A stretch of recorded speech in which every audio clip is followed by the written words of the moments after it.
In this video, I'm going to show you how to fix 0xC004F074 error, Windows 11 activation error. So what you're going to do is, first you want to go here, type in CMD, right click, run as administrator, and here you want to type a few commands here. So first command is ipconfig flush DNS. Let it run and write the next command, ipconfig/renew, and lastly write sfc/scan now.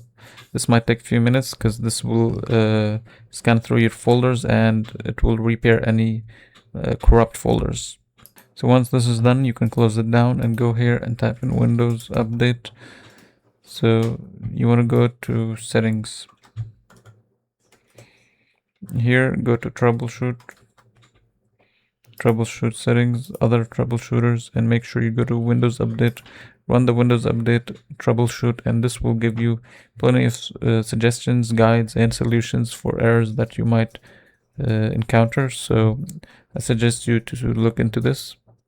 And lastly, what you're going to do is just restart your computer and you're done.